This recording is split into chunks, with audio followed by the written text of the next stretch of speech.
worse because it's the wrong sandwich for what you have. Ignore it.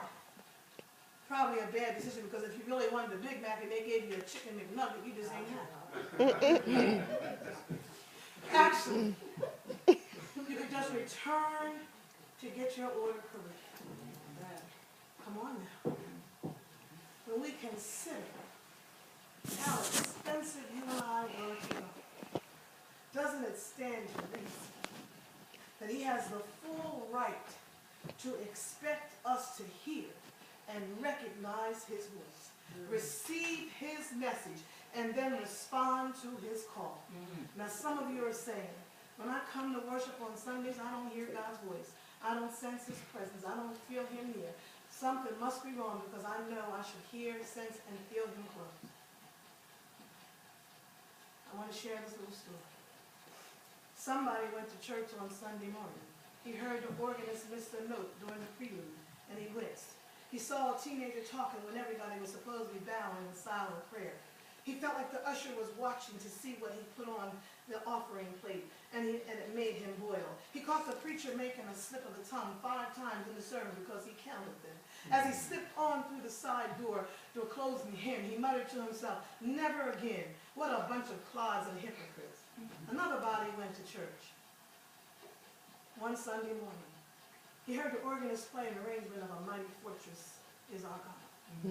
And he thrilled at the majesty of it. He heard a testimony of a senior who talked about God holding her hands. In the midst of a storm of life where she felt like she was so afraid, God grabbed her hands. She felt safe because of God holding her hands. He was glad that this church was still doing a special offering and feeding the homeless. He especially appreciated the sermon that day. It answered a question that bothered him for a long time. He thought as he walked out the door of the church, how can a man come here and not feel the presence of God? Both were at the same church on the same day. Each found what they was looking for. Can you hear me now? Can you hear me now?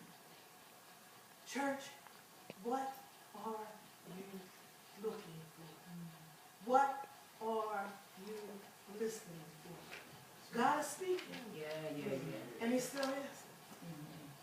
Can you hear me now? Because when Samuel finally heard God, after the man of God told him what to say, and the Lord called, he says, so Samuel said, Eli realized it was the Lord who was calling the boy. So he said to Samuel, "Go and lie down again. And if someone calls you again, say, 'Yes, Lord, your servant is listening.'" So Samuel went back to bed. And the Lord came and called as before, "Samuel, Samuel!" And Samuel replied, "Yes, your servant is listening." Then the Lord said to Samuel, "I'm about to do a shocking thing in Israel." The Lord said to Bristol, "I'm about to say yes to the move of God in this community."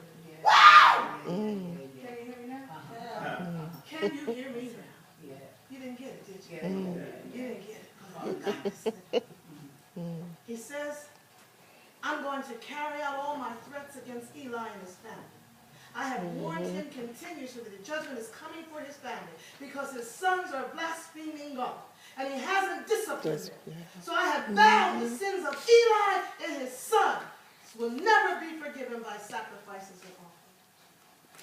God is saying in the Bristol community, I have told you that I didn't put a church on the court for it to talk about what it used to be. Well. I have told you that if you got an ear to hear what the Spirit is saying to the church, that I will pick you up. And I will use you to bring in sons and daughters. I want you to understand that God said, if you be a man in this house, you need to walk in integrity, say what you mean and mean what you say. And everybody needs to have a spirit of integrity, that I walk and live as I say I am. And everybody in here can't just have a relationship with the Alpha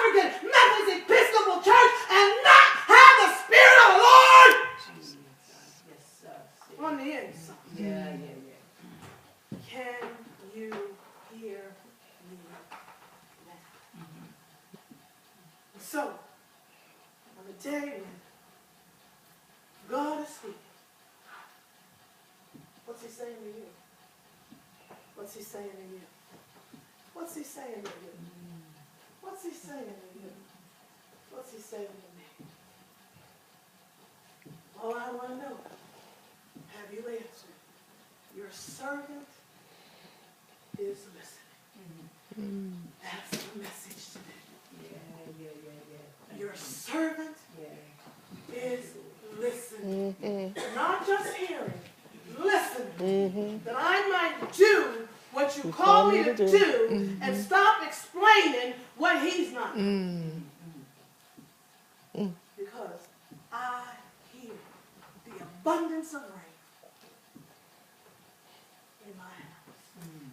God bless you. May heaven smile upon you. Because God is speaking. Yes, he is. Can you hear him now? And if you do, get up and do what God said to. Shake the devil off. Hello. Don't tell me what you can't do. Tell me what your heart is. Don't tell me why you can't come. Show up. Stop acting like it's okay that you hide behind, you've been in the church for a long time and you don't have to do anything because anybody going to say nothing to you, because God is listening. God can see. And when you don't do what you told God you was going to do, you push back your blessing. So I know you can name it, claim it, touch 3 people, turn around, spin around, and pick a bell bottom. But unless you're walking obedience to the Lord our God, you're messing up your own vision. Stand to your feet. I'm done. It's before 1 o'clock. Hallelujah.